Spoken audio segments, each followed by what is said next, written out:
कोई खोले प्रकाशित वाक्य 3:14 से 22 पढ़े कोई तो। प्रकाशित वाक्य 3:14 से 22। लौदीकिया की कलीसिया के दूत को यह लिखा, जो जमीन और विश्वास योग्य और सच्चा गवाह है और परमेश्वर की सृष्टि का मूल कारण है, वह यह कहता है कि मैं तेरे कामों को जानता हूँ कि तू न तो ठंडा है और न गर्म। भला होता कि तू ठंडा या गर्म होता, इसलिए कि तू गुनगुना है और न ठंडा है और न गर्म। मैं तुझे अपने मुँह में से उगलने पर हूँ। तू कहता है कि मैं धनी हूँ और धनवान हो गया हूँ और मुझे किसी वस्तु की घटी नहीं, और यह नहीं जानता कि तू अभागा और तुच्छ और कंगाल और अंधा और नंगा है। इसीलिए मैं तुझे संपत्ति देता हूँ कि आग में ताया हुआ सोना मुझसे मोल ले कि तू धनी हो जाए, और श्वेत वस्त्र ले ले कि पहनकर तुझे अपने नंगेपन की लज्जा न हो, और अपनी आंखों में लजाने के लिए सुरमा ले कि तू देखने लगे। मैं जिन जिन से प्रेम करता हूँ उन सबको उलाहना और ताड़ना देता हूँ। इसलिए सरगर्म हो और मन फिरा। देख, मैं द्वार पर खड़ा हुआ खटखटाता हूँ। यदि कोई मेरा सब सुंदर द्वार खोलेगा तो मैं उसके पास भीतर आकर उसके साथ भोजन करूँगा और वह मेरे साथ।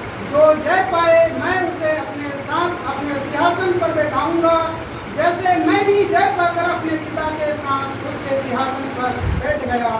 जिसके कान हो वह सुन ले कि आत्मा कलीसियाओं से क्या कहता है। Hallelujah, hallelujah.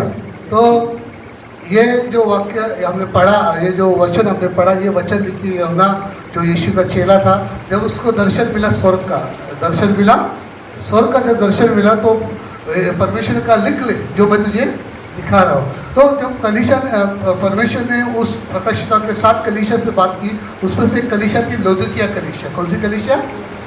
लौदीकिया कलीसिया से बात की। तो हम पानी के लिए बहुत तरसते हैं ना, कि ठंडा पानी। तो देखो, गर्म पानी ठंडा ही लेकर आता है और ठंडा पानी ताजगी लेकर आता है। तो सोचो गुनगुनापन क्या लेकर आता है? क्या लेकर आता है? बोलो। गर्म पानी ताजगी लेकर आता है, ठंडा पानी सॉरी गर्म पानी चंगाई लेकर आता है, ठंडा पानी ताजगी लेकर आता है। तो उनमें गुनगुना है कुछ काम का? तो कुछ काम का नहीं, क्योंकि गुनगुना आत्मिक रूप से निष्क्रियता है, मतलब उदासीनता का प्रतीक है, उदासीनता का प्रतीक है। ना तो ताजगी देता है, ना कि चंगाई देता है, ये कुछ काम का नहीं है। तो आज मैं बात करने वाला 4 बातें जो हमारे आत्मिक गुनगुनापन को लेके आते हैं। आत्मिक, हम लिख सकते हैं ये हमारे अंदर गुनगुनापन है। अगर ये 4 बातें हमारे अंदर है तो हम क्या है? बोलो, हम गुनगुने हो गए। क्योंकि अगर ये 4 बातें हैं हमारी जिंदगी में तो हम गुनगुने हो सकते हैं। तो पहली बात है आत्मनिर्भरता और आत्मिक घमंड। आत्मिक निर्भरता और आत्मिक घमंड। अभी आत्मिक निर्भरता मतलब खुद पर डिपेंड होना, खुद पर डिपेंड होना, और आत्मिक घमंड मतलब घमंड, मेरे पास सब कुछ है, तेरे पास क्या है? मेरे पास सब कुछ है, तेरे पास क्या है? मेरे पास टैलेंट है, तेरे पास क्या है ना? घमंड, अपने टैलेंट पे घमंड, अपने पैसे पे घमंड, अपने रूप पे घमंड, अपने स्टेटस पे घमंड, अपनी नौकरी पे घमंड, ये घमंड। और आत्मनिर्भरता मतलब खुद पे, मुझे सब कुछ आता है, मुझे कोई ज़रूरत सिखाने की कोई ज़रूरत नहीं है, मुझे सिखाने की ज़रूरत नहीं है, मुझे तेरी ज़रूरत नहीं है। जब हम ये कहते हैं, मतलब किसको कहते हैं? परमेश्वर को कहते हैं, परमेश्वर मुझे तेरी ज़रूरत नहीं है, खुद करने की कोशिश करते हैं, खुद सब बातें करने की कोशिश करते हैं। क्यों? क्योंकि बाइबल कहती है हर बात विश्वास से होना चाहिए। हर बात, जो विश्वास करता है वो परमेश्वर को खुश करता है। जो विश्वास से चलता है, हर काम विश्वास से करता है, वो किसको खुश करता है? परमेश्वर को खुश करता है। लेकिन अगर मैं खुद पे निर्भर होकर काम करूंगा और मैं खुद से सब काम करूंगा तो मेरी ये क्या दर्शाता है? मुझे परमेश्वर की ज़रूरत नहीं है। क्योंकि कई बार हम थोड़ी कोशिश करेंगे, थोड़े हम अपनी निर्भरता करेंगे, लेकिन वो काम सफल नहीं होगी, वो काम सफल नहीं होगी। लेकिन परमेश्वर कहता है अगर तू मुझ में निर्भर रहेगा, जैसा आप देखते हैं प्रकाश, ये लौदीकिया की कलीसिया क्या कहती है? लौदीकिया प्रकाशित 3:17 में क्या कहता है? तू कहता मैं धनवान हूँ, है ना? वो कहता मैं धनवान हूँ। लौदीकिया कलीसिया क्या कहती है? तू कहता मैं धनवान हूँ, और धन से भर गया हूँ, धन से भर गया हूँ और मुझे किसी वस्तु की घटी नहीं है। और तू नहीं जानता कि तू दुखी है, तू नहीं जानता तू दुखी है, तू तुच्छ है, तू कंगाल है, तू अंधा, तू लगा है। वो कहता होगा मेरे पास धन है, सब कुछ है, मेरे पास गाड़ी है, मेरा बंगला है, मेरे पास घटी नहीं है। लेकिन बाइबल कहती है तू कुछ भी नहीं है, तू दुखी है, तू कंगाल है, तू अंधा है, तू नंगा है। देखो यीशु के बिना जीवन में कुछ भी नहीं है, यीशु के बिना जीवन में कुछ भी नहीं है। आप बोलोगे मुझे ज़रूरत नहीं यीशु की, लेकिन कोई बिना यीशु के रह ही नहीं सकता, क्योंकि जो यीशु को लेकर साथ में चलेगा उसके ज़िंदगी में परमेश्वर कार्य करेगा। लेकिन जो आप पे खुद पर निर्भर होगा वो उससे परमेश्वर कार्य नहीं करेगा। जहाँ परमेश्वर कार्य नहीं करता, क्यों? जहाँ चमत्कार नहीं करता, क्यों? क्योंकि जहाँ परमेश्वर अपना प्रार्थना नहीं सुनता, क्यों? क्योंकि आप खुद पर निर्भर होगे। बाइबल कहती है यीशु ने इस नगर में चंगाई नहीं लाया, इस नगर में कुछ नहीं कर पाया, क्यों? क्योंकि उनके अविश्वास के कारण, उनके खुद के निर्भरता के कारण। वो कहते हैं हमको जरूरत नहीं है, तो यीशु ने वहाँ चमत्कार नहीं कर पाया, क्योंकि उनको लगता था हम खुद पर निर्भर है। कहीं हम पे लगता है हमें कि मैं खुद पर निर्भर हूँ, मैं खुद से करूँगा। नहीं, हम खुद से कुछ नहीं कर सकते, क्योंकि बाइबल कहती है हमें परमेश्वर की ज़रूरत है। हम थोड़ा कर सकते हैं लेकिन आगे चलकर हम गिर सकते हैं, लेकिन हमें हमेशा हर वक्त परमेश्वर की ज़रूरत है। हमारा सुबह से उठने तक, हमें सोने तक हमें परमेश्वर की ज़रूरत है। हमारा सोना भी परमेश्वर के हाथों में हमें सोना है, हमारे हर काम परमेश्वर की मदद से करना है। हमें घमंड नहीं करना हमें किसी बात पर। जो घमंड करेगा परमेश्वर कहता है मैं उसे नीचा करूँगा। बाइबल कहती है, बाइबल अभिमानियों का विरोध करता है। बाइबल कहती है परमेश्वर अभिमानियों का विरोध करता है, वो घमंडियों से वो विरोध करता है, लेकिन जो नम्र है प्रभु उसे उठाता है। जो अपने आप को नम्र करेगा, नम्र का मतलब क्या है? नम्रता का मतलब है कि प्रभु मैं कुछ भी नहीं, सब कुछ तू है, मैं मेरे अपने आप को तेरे हाथों सौंपता हूँ। तू कुंभार है, मैं मिट्टी हूँ, मुझे बना, मुझे आकार दे, मुझे तोड़, मुझे मोड़, मुझे सुंदर बर्तन बना कि तेरे लिए और दूसरों के लिए उपयोगी हो सकूँ। ऐसा बर्तन बना जो मैं दूसरों के लिए उपयोगी हो सकता हूँ। नहीं कि हमें याद रखना है मेरा जीवन आत्मनिर्भर है या आत्मिक घमंड से भरा हुआ है कि मुझे सब कुछ है। पास्टर मुझे सब कुछ आता है, मुझे ज़रूरत नहीं है, मुझे सब कुछ आता है, मुझे ज़रूरत नहीं है, मुझे सिखाने की ज़रूरत नहीं है, मुझे सब बाइबल मालूम है, मुझे इतना बाइबल पढ़ा है, मैंने बाइबल कॉलेज किया है, मैंने किया है। नहीं, परमेश्वर कहता है कुछ भी नहीं है, तो कुछ भी नहीं है। हमें हमेशा भले कितना भी आता हो, हमें अपने आप को नीचे ही रखना है। भले कितने भी बड़े हो, तो बड़े पास्टर, सीनियर पास्टर हो, अपने आप को हमें ज़मीन पर मतलब अपने आप को मिट्टी ही समझना है, क्योंकि वो कुंभार है, मैं मिट्टी हूँ। वो हम उसको बनाने दीजिए, उसको बनाने दीजिए खुद को, अरे खुद बनाने दीजिए उसको। आपको आप खुद अपना जीवन बनाओ। जब आप अपना जीवन बनाने लगोगे, अच्छा तो दिखेगा लेकिन वो मजबूत नहीं रहेगा।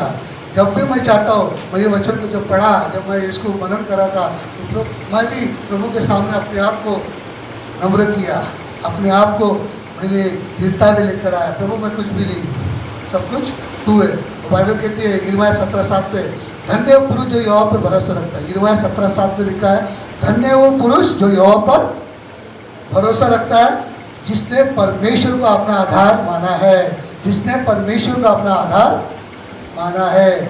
जिसका आधार परमेश्वर है उसके घर को कुछ नहीं होगा, उसके ज़िंदगी को कुछ नहीं होगा, क्योंकि वह होता ना दो मूर्ख, एक बुद्धिमान एक मूर्ख था। मूर्ख ने अपना घर वालू पे बनाया, रेत पर बनाया, और बुद्धिमान ने अपना घर दगड़ावत बनाया, चट्टान पर बनाया। तो बादल आला, वारा आला, हवा आई, तूफान आया, तो किसका घर गिरेगा? मूर्ख का घर गिरा, मूर्ख का घर गिरा, क्योंकि उसका घर जो फाउंडेशन था, उसका जो नींव थी वो वालू थी, मतलब रेत थी, वो हवा से पानी से बह गया, उसका घर गिर गया। लेकिन जिसने अपना घर चट्टान पर बनाया, ज्याची नींव, ज्याची पाया दगडावर आहे, पाऊस येऊ द्या, काय येऊ द्या, दगड कधी हलणार नाही, कारण त्याचा विश्वास त्या देवावर आहे। जेव्हा देवावर विश्वास ठेवतो त्याचं घर कधी पडणार नाही। बायबल सांगतो जो देवावर निर्भर असतो तो जीवन कधी हताश होणार नाही। देव त्याला द्वार खोलेल, देव त्याची मदत करेल, देव त्याच्या पुढे चालेल, देव त्याचा शक्ती असेल। तेव्हा जो देवावर विश्वास ठेवतो, जो परमेश्वर में भरोसा रखेगा, जो परमेश्वर को अपना चट्टान मानता है, जो परमेश्वर पर अपना आधार मानता है, उसका घर कभी गिरेगा नहीं। वो कहता है जिसका भरोसा यहाँ पर है, वो परमेश्वर पर विश्वास करता है और प्रभु पे चलता है। उदाहरण के लिए मैं अगर कहूँगा, ये कुर्सी है, मैं हमेशा बोलता हूँ उदाहरण भरोसा का देता हूँ। अब ये कुर्सी है ना, मुझे पता नहीं, मुझे विश्वास है, लेकिन फिर भी मैं कर रहा हूँ कुर्सी पर चढ़ने के लिए। अभी आधा पैर इधर आधा है, लेकिन अगर मैं भरोसा नहीं मैं अगर बैठ गया पूरी तरह बिंदास बैठ गया हूँ तो मुझे क्या है, भरोसा है, बस बैठ गया। लेकिन मैं अगर आगे ऐसा बैठूंगा, आगे चलकर आधा पैर वजन इधर, आधा वजन चेयर पर, मतलब आधा आधा मैंने भरोसा रखा है, मतलब कुर्सी पे विश्वास रखा है। मुझे भरोसा नहीं है इसलिए मैं आधा आगे बैठा हूँ, लेकिन पूरा भरोसा तो मैं क्या करूँगा, आराम से बैठेगा पैर ऐसा ऊपर करके, क्योंकि मुझे कुर्सी पर भरोसा है, इसलिए मैं पूरी तरह उस पर निर्भर हूँ। हम भी ऐसे ही करते हैं, अगर परमेश्वर पर हम आधा आधा भरोसा रखते हैं, होगा कि नहीं होगा, तो अपने दिमाग का बत्ती मत जलाओ, अपने दिमाग को ज़्यादा मत चलाओ, परमेश्वर पर। कौन सा वचन में कहा, नीति वचन 3 में कहा, अपनी समझ का लेकिन संपूर्ण मन से यहोवा पर भरोसा कर, वो तेरे लिए सीधा मार्ग निकालेगा। क्या कहता है, वो तेरे लिए सीधा, बाइबल कहती है ना, वो सीधा मार्ग निकालेगा। लेकिन हमको टेढ़ा मार्ग तो अच्छा लगता है, तो तकलीफ क्यों अच्छी लगती है, क्योंकि हम अपने बुद्धि से, अपने ज्ञान, अपने भरोसे पर चलते हैं। अगर प्रॉब्लम आपको लग रहा है कि सफल नहीं हो रहा है, बाइबल कहती है सफल करूंगा, बाइबल कहती है मैं तेरे लिए मार्ग निकालूंगा। मतलब हमें परमेश्वर पर डिपेंड रहना। जैसा भाई संजय ने कहा था, हमें चिंता आ गई, क्या है, उनको चिंता हो गई। लेकिन जब वचन सुना कि मैं तुझे चिंता करे, जब उसने वचन सुना कि मैं तेरी चिंता करता हूँ, तो उन्होंने अपना सब कुछ परमेश्वर पर डाल दिया, मतलब भरोसा किया कि प्रभु तू हमारे लिए मार्ग निकालेगा। वो कहते हैं कि हर काम सफल हो रहे हैं, ऐसा तुम गवाही दीजिए। वो कहते हैं कि हमारे हर काम, यह बोलते हैं विश्वास पूरी तरह करना। आपने सोच लगाने की जरूरत नहीं है। दूसरा है परमेश्वर के प्रति उत्साह और अंतरंगता को बोलते हैं, इंटीमेसी को हिंदी में क्या बोलते हैं, परमेश्वर के साथ गहरा संबंध, प्रभु के साथ गहरा संबंध की कमी। कहता है कि परमेश्वर के प्रति उत्साह और गहरा संबंध की कमी, मतलब संबंध है ही नहीं है, बस नाम के लिए हम प्रभु प्रभु कहते हैं, नाम के लिए, मतलब उत्साह है नहीं है। संडे चर्च में आने की भी उत्साह रहता नहीं है। चर्च जाना है, ओ चर्च जाना है, आज आराम करने का मन है, चर्च जाना है, चलो जाते हैं चर्च। मतलब भारी मन लेके चर्च जाना, उत्साह से चर्च जाना फर्क है। उदास मन होकर चर्च आना और उत्साह में चर्च आने में फर्क है। उत्साह में चर्च आना मतलब है सुबह सुबह उठकर जल्दी से काम करते, अरे मुझे चर्च जाना है, जल्दी से अपने आप को तैयार करना, या रात को भी तैयार करके रखना और सुबह फटाफट आना। पहला मुझे चर्च में सेवा करना है, कुर्सी लगाना है, आके कोई बोले की जरूरत नहीं है। अगर उत्साह रहेगा ना, खुद करना लगूंगा। मेरे अंदर उत्साह था, मैं खुद करता था, मुझे पास्टर ने कभी बोला नहीं सेंडर वो कर, सेंडर वो कर। मैं आके जल्दी आता था और चटाई चेयर नहीं थे, घर में मिलते थे, तो चटाई बिठाना, मोंगो OPS सिस्टम लगाना, वो सब ऐसा लगाते थे। फिर सब सेट करके रख देते थे, फिर थोड़े थोड़े लोग आते थे, उनको पानी पिलाना, ये सब जरूरत हम लोग करते गए, क्योंकि उत्साह था, प्रभु के प्रति उत्साह था। और उत्साह में हम सब कुछ करते थे, हमें कभी किसी ने दबाव नहीं डाला, कभी किसी को हमें बार बार बोलने की जरूरत नहीं पड़ी, कर कर कर, क्योंकि अंदर परमेश्वर के प्रति उत्साह था, उत्साह था। वो उत्साह के कारण परमेश्वर ने आज हमें ये स्थान दिया कि आज मैं लोगों की अगुवाई कर सकता हूँ। अगर आपके अंदर उत्साह है परमेश्वर के प्रति, बाइबल कहती है, वचन भजन संहिता, आओ परमेश्वर की भवन में चले आनंद से नाचते हुए, आओ हम प्रभु के भवन में चले, चलो साथ में चले, मिलकर चले, आनंद से चले, क्योंकि हम उस राजाओं के राजा, प्रभुओं के प्रभु, सेनाओं की यहोवा, जो से इस सृष्टि का राजा, जो सृष्टि का कर्ता, सृष्टि को बनाने वाला, वो परमेश्वर की आराधना करने जा रहे हैं। उस परमेश्वर की सेवा कर, आप किसी मनुष्य के पास्टर की सेवा नहीं कर रहे हो। जो भी करो, जो भी काम करो, जो भी सेवा करो, प्रभु को ध्यान में रखकर सेवा करो। देखो परमेश्वर आपको आशीर्वाद देगा, देखो परमेश्वर आपको बढ़ाएगा, परमेश्वर आपको सामर्थ देगा। आप लोगों के लिए मत करो, प्रभु के लिए करो। जब प्रभु के लिए करोगे प्रभु आपको बढ़ाएगा। जब प्रभु के लिए आप अपने पसीना बहाओगे प्रभु आपको दुगना दे देगा। प्रभु के लिए आप पैसा दोगे प्रभु आपको और आशीर्वाद देगा, क्योंकि प्रभु हमारा कर्जदार नहीं है। जो हम करते हैं उसके लिए वो उसको दुगना देने वाला खुदा है। देखिए हमारे अंदर उत्साह होना जरूरी है, हमारे अंदर उत्साह होना जरूरी है। और दूसरा इंटीमेसी, मतलब परमेश्वर गहरा संबंध की कमी है। गहरा संबंध की, हम सिर्फ संडे टू संडे मसीह बन जाते हैं। संडे टू संडे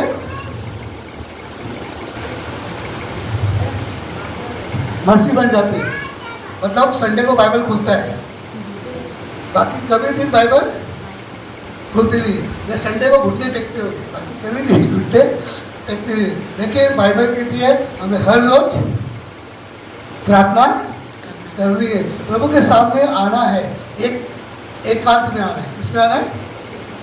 एकांत में आना है। परमेश्वर जवळ यायचं, एकटा यायचं आणि त्यासाठी रात वेळ घालवायची। वेळ जेवढा वेळ घालवणार परमेश्वरती तेवढं तुम्ही देवाला ओळखू शकता। जितना प्रभु के साथ समय बिताओगे उतना आप परमेश्वर को जानोगे। देखो एक सिद्धांत है, शादी में भी एक सिद्धांत है, अगर पति पत्नी एक साथ समय नहीं बिताओगे ना तो दोनों की गाड़ी अच्छी से नहीं चलेगी। अगर मुझे मेरे पत्नी को जानना है, पत्नी को मुझे जानना है, अगर हम एक साथ समय बिताएंगे, बात करेंगे हमारे फैमिली के बारे में, फ्यूचर के बारे में, बच्चों के बारे में, चर्च के बारे में, जो भी बात करेंगे तो हम खुद के बारे में बात करेंगे, खुद के हृदय के बारे में बात करेंगे, तो हम एक दूसरे को क्या कर रहे हैं? पहचान रहे हैं। हम एक दूसरे को जान रहे हैं। मेरी पत्नी कैसी है वो मुझे जाने, मेरा पति कैसा है। हमारी कमियों को हम एक दूसरे को जानते हैं। हमारी मेरे अंदर क्या कमी है वो मेरी पत्नी जानती है, उसके अंदर हम जानते हैं एक दूसरे, और वो हम सपोर्ट बनते हैं एक दूसरे की। क्या बनते हैं? अरे संडे को मैं सिखाऊंगा आपको कि कैसा हुआ, अभी पूरा सिखाने की जरूरत नहीं है। लेकिन वो जैसा आप एक दूसरे समय बिताते जानते हैं, उसी तरह हम परमेश्वर समय बिताओ तो प्रभु को जानोगे। जब प्रभु को साथ समय बिताओगे तो प्रभु को जानोगे। देखो प्रभु को जानना, आई नो गॉड, पर वो क्या है, वो कैसा है वो मालूम नहीं है। लेकिन प्रभु के बारे में जानना बहुत जरूरी है। प्रभु को जानना वो भी ठीक है, वो तो हम जानते हैं मेरा प्रभु है, वो भला करता है, वो चंगाई देता है, वो शांति का राजकुमार है, हम सब जानते हैं। लेकिन प्रभु के बारे में जानते हैं क्या? प्रभु के बारे में जानते हो क्या? प्रभूच्या बद्दल तुम्ही ओळखता का? तो कसा आहे? अगर तुम्हाला ओळखायचं असेल तो कसा आहे त्याच्यासाठी वेळ घालवा। त्यासाठी वेळ घालवा। कुठं कसं करणार तुम्ही? कैसे करोगे? वचन को पढ़कर। इससे बाइबल कहती है मेरे लोग अभी भी भटक रहे, अभी भी उनको ज्ञान नहीं, क्योंकि मेरे वचन के वो समय ध्यान नहीं करते। बाइबल कहती है धन्य वो व्यक्ति जो प्रभु के वचन पर रात दिन ध्यान करता है, वो उस पेड़ के समान होगा जो नदी के किनारे लगा है। जो नदी के किनारे पेड़ पे लगा है वो हमेशा फलता है, हमेशा वो हर ऋतु में फलता है, उसको किसी बात की चिंता नहीं होगी, क्योंकि वो सफल होता है जो भी कुछ करता है। तो अगर आपको सफल होना है, आपको बढ़ना है, आपको मतलब हिरवगार व्हायचं आहे लाईफमध्ये, झाड जे नदीच्या किनारे लागले झाड ते हमेशा हिरवगार असतो का? कारण त्याला पाणी भेटतं।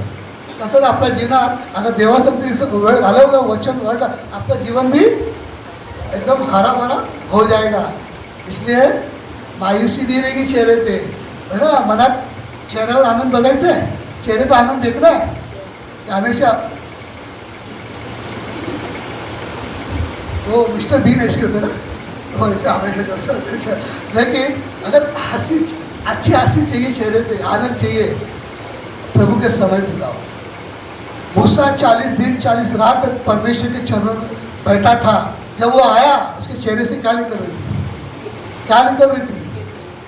बोलो, रोशनी निकल रही थी मूसा के चेहरे से। अगर आपको जो चेहरे पे रोशनी देखना है, आपके चेहरे पे खुशी देखना है, आपके आनंद देखना है, तो उसके साथ समय बिताओ, बाइबल पढ़ो। आपके लिए मतलब चर्च के लिए मत पढ़ो, आपके लिए पढ़ो, या किसी दूसरे के लिए बाइबल मत पढ़ो। हम दूसरे के लिए बाइबल पढ़ते, फिर बता दे अरे तेरे लिए ये लिखा है, देख तेरे लिए ये लिखा है, ये तेरे लिए लिखा है। नहीं, बाइबल किसके लिए?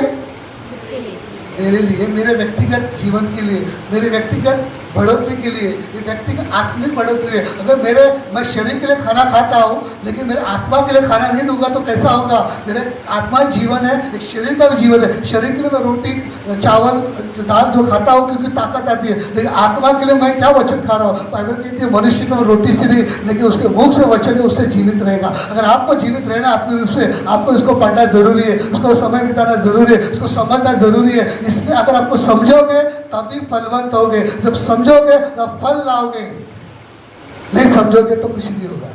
इसलिए और साथ साथ प्रार्थना करें, खुद के लिए प्रार्थना करें, खुद की बढ़ोतरी के लिए प्रार्थना करें, आत्मिक रूप से बढ़ने के लिए प्रार्थना करें, नम्रता होने के लिए प्रार्थना करें, अपने आप को अपने पापों से पश्चाताप करते रहिए, पश्चाताप करते रहिए, अपने आप को जांचे परखे, देखे आपके अंदर कोई पाप है क्या, आपके अंदर कोई ऐसी बात है जो परमेश्वर के लिए अभी परमेश्वर कहता है बदल बेटा, बदल बेटा, बदल बेटी। प्रभु आपको कह रहे हैं बदलने के लिए, लेकिन आप नहीं बदल रहे। प्रभु कहता है मेरे साथ आ, मेरे सामने आ, मुझसे ताकत मांग, मुझसे सामर्थ मांग, मैं तुझे सामर्थ दूंगा, मैं तुझे शक्ति दूंगा तुझको बदलने के लिए। हालेलुया। अगर अभी भी आपको उत्साह नहीं है और घनिष्ठ संबंध तो आप गुनगुने हो। अब क्या हो? गुनगुने हो। बाइबल कहती है अगर आपके अंदर उत्साह नहीं है, आपके घनिष्ठ संबंध नहीं है प्रभु के साथ, आप गुनगुने हो। इसलिए इर्माया, इसलिए न्यायियों के 16:20 में हम पढ़ते हैं, तब उसने कहा हे सिमसोन परिस्थिति तेरी घात में है। तब वो चौंक कर सोचने लगा कि मैं पहले की नहीं बाहर जाकर झटकूंगा। वो तो नहीं जानता था कि यहोवा उसके पास से चला गया। सिमसोन नहीं जानता था कि परमेश्वर उसके पास से चला गया। उसको लगा अभी भी मेरे पास ताकत है, लेकिन जब उसने झटका अपने आप को, उसकी ताकत परमेश्वर चला गया बोलता है, परमेश्वर की आत्मा उससे चली गई। हमें लगता है मैं संडे चर्च में आता हूँ, मस्त स्तुति करता हूँ, आराधना करता हूँ, बाइबल पढ़ता हूँ, वो मैं दशमान देता हूँ, मैं सेवा करता हूँ, आपको लगता होगा मैं अच्छा काम करता हूँ, लेकिन नहीं, इससे कुछ नहीं होता। बाइबल भी कहती है जो मुझे हे प्रभु कहता है और जो मेरे योग्य नहीं होंगे, लेकिन जो प्रभु की इच्छा पर चलता है वो मेरे योग्य होंगे। इसलिए कभी भी ये मत सोचना मैं सब कुछ करता हूँ, मैं अच्छा हूँ। सिमसन को भी लगा कि मेरे अभी भी ताकत है, लेकिन उसके बाद वो परमेश्वर की ताकत नहीं थी, उसके बाद परमेश्वर की आत्मा चली गई थी। लेकिन जब उसका आत्मा उससे चली गई तब दुश्मन ने उसको पकड़ा और पकड़ के उसको उसकी आंखें निकाल दी, क्योंकि उस परमेश्वर की आत्मा चली गई। आज हमें भी याद रखना है, हमें ये नहीं देखने में सब कुछ ठीक हो, इसलिए हमेशा जांचो, अपने आप को जांचो, परखो, देखो आपके अंदर कोई ऐसी बात है, आपको प्रभु के सामने पश्चाताप करना, रोना है, रो, अकेले में रो, पश्चाताप करो, परमेश्वर से क्षमा मांगो, घुटने पे आओ, खुद के लिए प्रार्थना करो, खुद से भरो। बाइबल कहती है अगर तुम पवित्र आत्मा मांगोगे तुम्हें पवित्र आत्मा देगा। वो कहता है मैं पवित्र आत्मा तुम्हें दूंगा, तुम पवित्र आत्मा मांगो, परमेश्वर तुमको पवित्र आत्मा जरूर देगा। हालेलुया। इसलिए यिर्मयाह 29:13 कहता है, यिर्मयाह 29:13 कहता है तुम मुझे ढूंढो के पाओगे जब तुम अपने सारे मन से मुझे ढूंढोगे। वो कहता है तुम मुझे ढूंढोगे और पाओगे जब तुम संपूर्ण मन से मुझे ढूंढोगे। हालेलुया। तीसरी बात है पाप के प्रति समझौता उदासीनता। अगर जो गुनगुना होता है वो क्या करता है? पाप से समझौता करता है। पाप से क्या करता है? जो गुनगुना व्यक्ति पाप से क्या करता है? समझौता करता है। जब राजा सुलेमान, एक राजा 11:4 में लिखा है, एक राजा तब उसके सुलेमान बूढ़ा हुआ, उसकी स्त्रियों ने उसका मन अन्य देवता की ओर फेर दिया। सुलेमान इतना बड़ा बुद्धिमान राजा था, परमेश्वर ने उसे इतनी बुद्धि दी, सब लोग उसकी बुद्धि को देखने सुनने आते थे उसकी बुद्धि के बारे में, और उसका इतना वैभव बढ़ा था, उसने खुद परमेश्वर का मंदिर बना। वो राजा जो इतना बुद्धिमान था वही राजा पाप में गिरता। उसकी इतनी स्त्रियाँ, इतनी पत्नियाँ होती है कि वो उसको दूसरे देवी देवता की ओर घुमा देते हैं। क्यों? क्योंकि उसने समझौता किया। उसने क्या किया? इसलिए कई बार मसीह लोग समझौता करते ना, कॉम्प्रोमाइज चलता है, वो एकदम डेंजर में है। जो बोलते हैं चलता है वो क्या है? वो डेंजर में है। इसलिए समझौता, बाइबल कहते हैं समझौता मत करो। आपका हाँ होना चाहिए, आपका ना होना। बाइबल कहती है हाँ, पाप से नफरत, पवित्रता से प्रेम। ऐसा नहीं, पाप भी चलेगा पवित्रता भी चलेगा। मतलब आप क्या कर रहे हो, दोनों पैर में, दोनों नाव में पैर रख रहे हो, समझौता कर रहे हो। क्या कर रहे हो?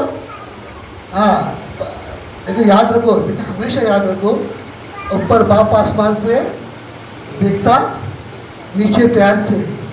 खबरदार आप क्या कर रहे हो, क्योंकि बाइबल कहती है मेरा बाप उसका ऊपर से सीसीटीवी लगा के देख रहा है। बाइबल कहती है उसकी आंखें हमेशा अपने लोगों पर लगी रहती है। तो बाइबल कहती है कि हमें पाप के करीब जाना नहीं है, पाप के करीब, पाप से जितना भागो। इसलिए बाइबल कहती है कि तीमोथी में लिखा है कि जवानों को क्या, जवानी की अभिलाषा से भाग, मतलब भाग, पाप से भाग।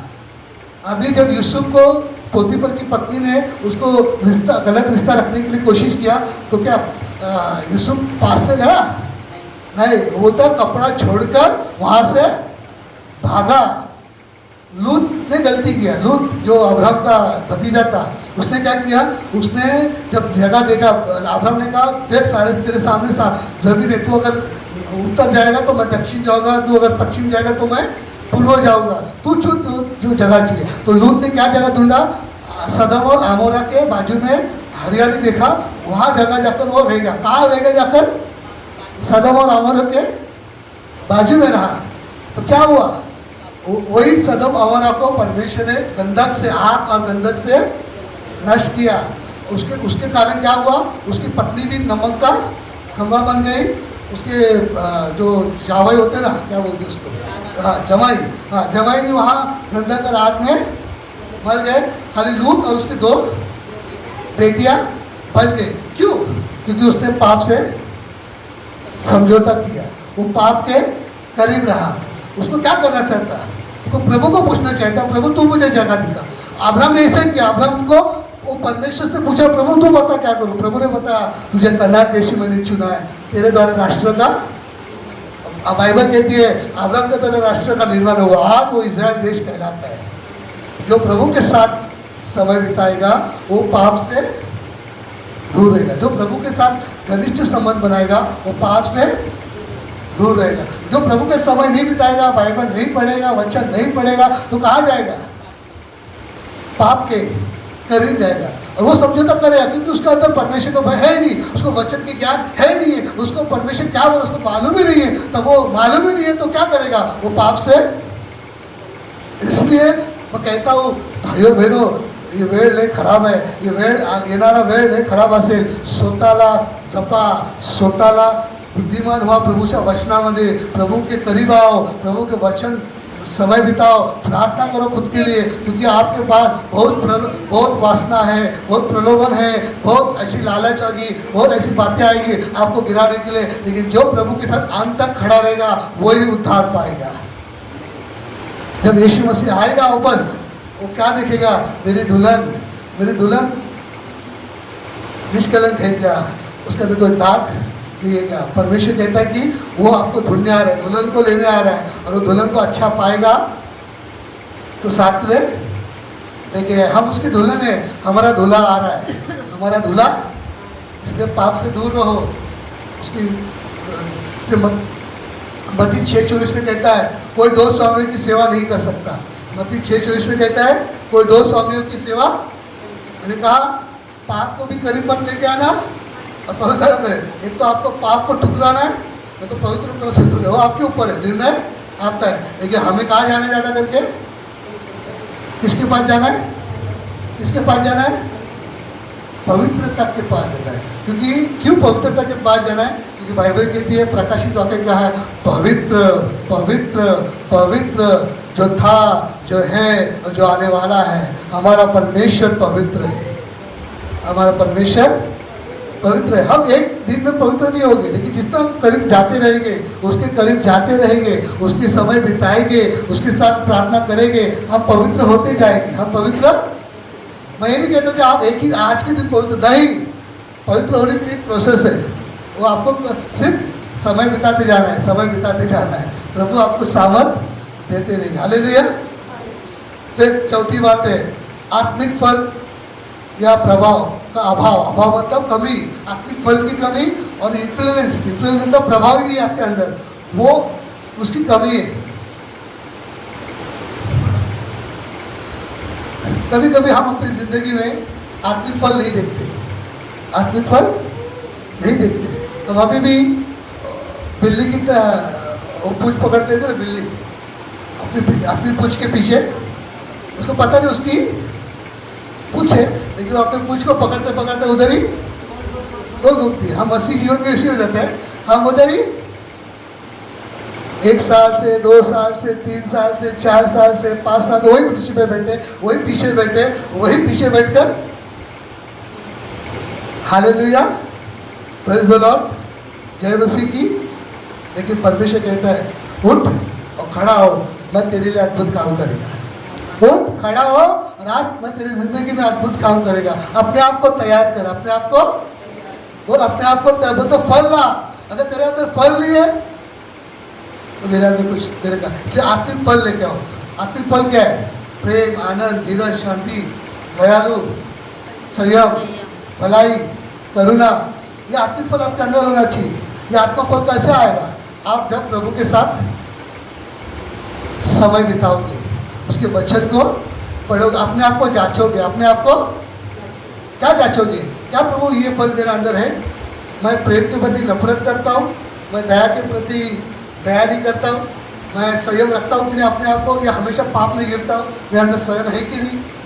अपने आप को जांचो, प्रभु से मांगो, ये सब मांगो, पवित्र आत्मा आपको देगा। ये पवित्र आत्मा आपको सहायता करेगा पाप से लड़ने के लिए, आपके कमियों से लड़ने के लिए। परमेश्वर आपको ताकत देगा। आपके अंदर फल चाहिए तो प्रभु के समय बिताओ, फल लाएगा, आत्मा फल लाएगा, आपको देगा। आप चाहते हो आत्मा के फल में बढ़ो, आप परमेश्वर चाहते हैं कि आप फल लाने वाले बनो। आप बोलते ना दूसरों को चेला बनाता है, वो फल लाता है।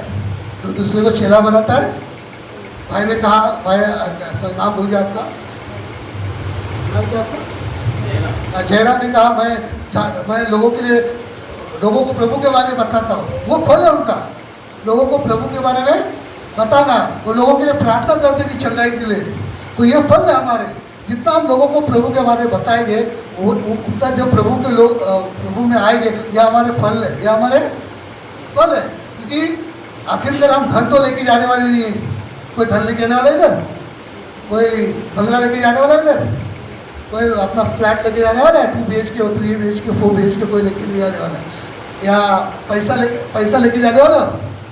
चाहे आए खाली हाथ, जाएंगे खाली हाथ, क्या मिलेगा ऊपर आपको? लोग ही मिलेंगे। क्या मिलेगा? मैं और आप स्वर्ग में रहेंगे। हालेलुया, मैं और आप। तो हम कौन है? लोग। तो जितना आपकी यहाँ बैंक बैलेंस, आपका धन होगा, पैसा होगा, लेकिन वहाँ बैंक बैलेंस क्या रहेगा? लोग होंगे। अगर मैंने भाई को लेकर आया, मैंने जॉर्ज को लेकर, ये मेरे धन है, ये मेरे क्या हो गए? मैंने कहाँ जमा करके रखा है? स्वर्ग में जमा करके रखा है। भाई जितने लोगों को बताएंगे और प्रभु में आएंगे, तो इनके खाते में ऑलरेडी इन्होंने बैंक बैलेंस जमा करके रखा है। जब भाई स्वर्ग में जाएंगे तो प्रभु क्या कहेगा? इस भाई को बोले, शाबाश मेरे विश्वास योग्य दास, विश्वास योग्य सेवक, तूने मेरे लिए इतने आत्मा लेके आया। परमेश्वर खुश होता है जब हम एक भटके हुओं को, एक पापियों को जब प्रभु के पास लेके आता है, प्रभु खुश होता है, प्रभु आनंद मनाता है, प्रभु पार्टी बनाता है ऊपर जब हम एक को प्रभु के पास लेके आते हैं। लेकिन वो फल है हमारे, वो क्या है? फल है। अगर वो फल नहीं है ना, मतलब हम कहीं तो कहीं गुनगुने हैं। क्या है? गुनगुने। अगर हमारे तो फल है, हम गुनगुने। अगर हमें फल लाना है, हमें अपने आप को तैयार करना है, आपको परमेश्वर से मदद मांगना है। मैं कहता हूँ ये कभी हमारे अंदर, लेकिन मैं इतना करता हूँ, मैं प्रभु के पास जाता हूँ, घुटने टेकता हूँ, प्रभु मुझे ताकत दे, मुझे गुनगुनापन मेरे अंदर से हटा दे, प्रभु मुझे तेरी आत्मा से भर, तेरी पवित्र आत्मा से भर, मैं तेरे लिए फल लाना चाहता हूँ। मैं हमेशा ही प्रार्थना करता हूँ, तेरे आत्मा से भर, तू मुझे चला, तू मुझे सामर्थ दे। मैं गुनगुना नहीं होना चाहता, मैं गुनगुना नहीं होना चाहता। हो सकता है हमारे अंदर 4 बातें हो सकती है, हो सकता है ये 4 बातें हमारे अंदर हो, हाँ मेरे अंदर भी है। मैं भी कई बार ये 4 बातें से गुजरा हूँ, लेकिन मैं अपने आप को तैयार करो, मैं अपने आप को प्रभु के पास लेके जाता हूँ, अपने आप को जांचता हूँ, अपने आप को परखता हूँ, और इसलिए परमेश्वर मुझे चलाता है। मैं खुद पर कभी अभी खुद पर निर्भर होता, अभी नहीं निर्भर, मैं प्रभु पर निर्भर होता हूँ। मैं परमेश्वर के प्रति उत्साह अभी मेरे अंदर पहले से थी। और मैं हमेशा परमेश्वर कहता हूँ मुझे पाप से बचा और आत्मिक फल या प्रभाव मेरे अंदर लेकर आ। ये 4 बातें हमारे अंदर हो सकती है, लेकिन हमें क्या करना है इसको बढ़ाने के लिए? हमें एक ही चीज़ करना है। प्रकाशित वाक्य 19 और 22 पढ़े। प्रकाशित वाक्य 3, 19 और 22।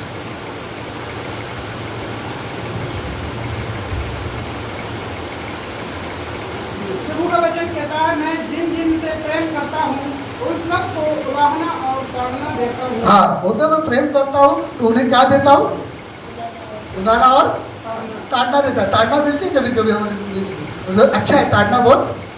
अगर हम बच्चों को ताड़ना नहीं देंगे ना, हमारे बच्चे जैसे बात में चलेंगे। जब प्रभु ताड़ना देता है वो हमारे अच्छी के लिए होती है। आगे ताड़ना देता हूँ तो इसलिए सरगम, इसलिए सरगर्म हो और मन फिरा। हाँ, क्या मन क्या कर? मन फिरा। सरगम मतलब अपने आप को गर्म कर और प्रभु के पास आओ, मन फिरा। अगर आपको लगता है 4 बातें आपके अंदर है, ये 4 गुनगुनेपन आपके अंदर है, प्रभु कहता है मन फिरा। आगे देख मैं द्वार पर खड़ा हुआ खटखटाता हूँ, यदि कोई मेरा शब्द सुनकर द्वार खोले। हाँ, कहता है देख मैं द्वार पर खटखटाओ। अगर आपको लगता है 4 बातें आपकी जिंदगी में है गुनगुन, तो आज प्रभु आपके द्वार को खटखटा रहा है। यीशु आपके हृदय के द्वार को खटखटा रहा है। जो द्वार खोलेगा तो मैं उसके पास हाँ। भीतर आकर उसके साथ भोजन जो करूंगा मैं उसके भीतर आऊंगा उसके साथ क्या करूंगा? भोजन करूंगा और वह मेरे साथ। वो मेरे साथ रहेगा। हालेलुया। वो कहता है अगर तुम्हें अंदर 4 गुनगुनेपन है, 4 बातें आपके अंदर है, यीशु कहता है यीशु के पास आओ बच्चों, यीशु के पास आओ। यीशु के पास आकर यीशु के लिए द्वार खोलो, यीशु को हृदय में बसने दो। किसको बसने दो? बोला यीशुला हृदय बसू द्या, यीशुला हृदय बसू द्या। बोलो यीशु को हृदय में बसाओ। आप बैठ जाओ, आप बैठ के पढ़ो। यीशु को हृदय में बैठने दो। जिस हृदय में शैतान है, शैतान की कुर्सी है, आपने शैतान को बिठाया है, और शैतान को शैतान तेरा टाइम आया जाने का, अब यीशु को अपने हृदय में बिठाओ। अगर दिल में यीशु है, बोलते ना जुबान पर भी यीशु है, तो दिल में यीशु नहीं है, अभी भी समझौता है, पाप है, ये है, तो मुंह पर भी जाता है यीशु यीशु नहीं लिखी। तो बाइबल कहती है जो आपके हृदय में कौन राज करता है, आपके हृदय में वही आपको चलाएगा। जो आपके हृदय में राज करता है वही आपको चलाएगा। इसलिए यीशु कहता है मैं तेरे दिल में, बोलो मैं तेरे दिल में क्या आना चाहता हूँ, तू तुझे अपने दिल में बिठाएगा। बहुत जरूरी, मैं कहता हूँ ये आपकी बातें बहुत सच है। यीशु को हृदय में स्थान देना। पता नहीं हम कभी कभी गलती से हमें लगता है कि मैं यीशु को विश्वास करता हूँ, लेकिन हमें पता नहीं, कई बार हम यीशु को तो होठों पे रखा है लेकिन दिल में कोई मूर्ति हमारे बन के रखी है। दिल में कोई मूर्ति, वही मूर्ति हमको चलाती है। वो मूर्ति क्या हो सकती है? मूर्ति हो सकती है पैसों की मूर्ति, करियर की मूर्ति, खाली परिवार की चिंता की मूर्ति, चिंता चिंता चिंता, इसका टेंशन उसका टेंशन, आपको आपके काम के बारे में ज़्यादा सोच, पूरा काम पे मन लगाना और सुबह शाम वो काम काम काम काम काम काम, वो भी मूर्ति हो सकती है। बच्चों का मेरे बच्चे कैसे हैं, वो भी एक मूर्ति। पैसा पैसा पैसा कमाना, कैसे कमाओ, वो भी एक मूर्ति। क्योंकि आपने दिल में किसको स्थान दिया है? इन मूर्तियों को, इन आइडल्स को, इन मूर्तियों को आपने स्थान दिया। ये मूर्ति आपको चलाती है। अगर आप पैसा सोचोगे तो पैसे ही आपको, आप पैसे के पीछे भागोगे। अगर आप बच्चे तो बच्चे में ज़्यादा सब है। अरे नहीं मैं वो मीटिंग में जाऊँ, मेरे बच्चे छोटे हैं, मेरे बच्चे ये वो है ना। अगर मैं सिर्फ काम बोले तो काम पे ज़्यादा ध्यान होगा, तो प्रभु के समय नहीं मिटेगा। तो हमें देखना कि हृदय में क्या राज करता है। इसलिए ना परमेश्वर अपनी महिमा किसी को बोलता है, प्रभु कहता मैं अपनी महिमा किसी को नहीं दूंगा। प्रभु जलन रखने वाला परमेश्वर, प्रभु बोलता मैं जलन रखने वाला परमेश्वर। अगर आप, उदाहरण के लिए बता रहा हूँ, अगर मैं किसी के साथ और शादी करूँगा और किसी समय रिश्ता रखूँगा तो क्या होगा? जलन होगी या गुस्सा आएगा या नफरत बढ़ेगी, झगड़े बढ़ेंगे, क्योंकि मैं किसी को छोड़कर और किसी से प्यार करता हूँ, तो मुझे उसको हटाकर जो मेरा है उसके पास जाना है, तो मैं शांति से रहूँगा। अगर मैं यीशु को बाहर बिठाकर दूसरों को स्थान दूंगा तो मेरा जलन रखने वाला परमेश्वर वो हमसे प्यार करता है कि वो नहीं चाहता कि हम उसको छोड़कर और किसी को स्थान दें। इसलिए गुनगुनेपन को छोड़ दो। 4 बातें जो कही थी, घमंड, अंतर्गतता की कमी मतलब घमंड, आत्मनिर्भर और घमंड, और दूसरा परमेश्वर प्रति उत्साह और प्रभु के साथ रिश्तों की कमी, फिर पाप के प्रति समझौता, उदासीनता, और आत्मिक फल या प्रभाव नहीं है, हमारा प्रभाव होना चाहिए। हालेलुया। इन सब बातों को ध्यान रखें। मैं चाहूँगा जॉय प्रार्थना करें।